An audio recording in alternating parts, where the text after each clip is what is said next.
My name is Sneha, Sheth. And I'm Sindhuja Jeyabal, and we are the co-founders of Dost Education. At Dost Education, we're trying to break the cycle of illiteracy, and we do that by supporting low-income parents to improve their child's early development. That's me, probably around 5, and growing up, I was a brown girl, grew up in different countries. This was in Houston, Texas. Moved on to live in many different places across the world, Saudi Arabia, the Netherlands. India was like second home for me.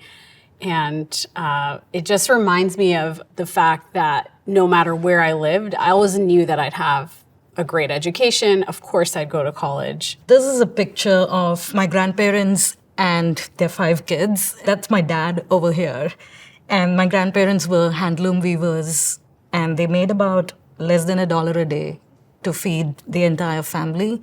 But one thing my grandmom was very sure about was all the kids need to go to college. So that really changed the trajectory of our family. I know how education's super important for everyone. What family you're born into, where you live, what school you end up at, it was obvious that those things drive so much about your life and what you have access to. So I think that brought me to start Dost because it was an obvious thing that no matter where you grow up, no matter what home you're born into, you should have a fair shot. What stuck out to me when I met Sindhuja, we were both students at UC Berkeley, and here is this rock star, software engineer, grew up in India, and it really stood out to me because I had never met a female software engineer from India. You were probably the first one I ever met. And I was sold, let's work together. We connected on different levels to then be of course we're going to do this together, and there's a lot in common that we have, even though we grew up in very different places. Yeah. This was our pitch day for Y Combinator back in 2017.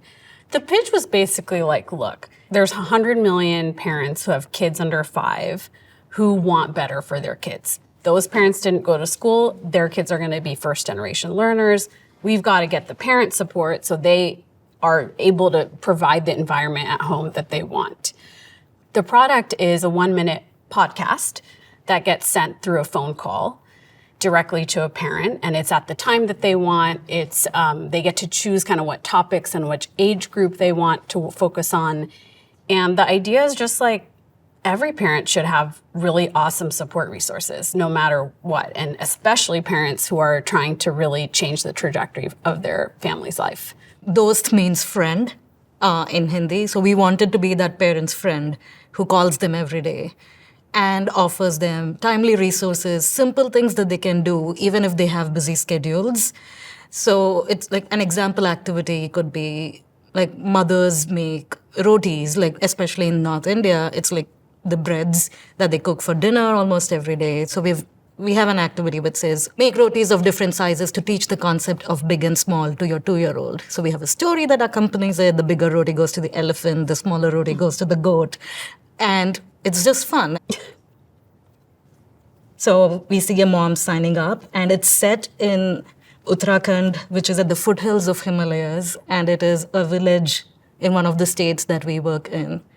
So the way parents sign up for the program is they dial Dost's phone number, and they receive a call back from Dost immediately, and they just punch in a few details, and then from the next day onwards, they get phone calls at that particular time with content specific to the age of the child on things that they can do at home.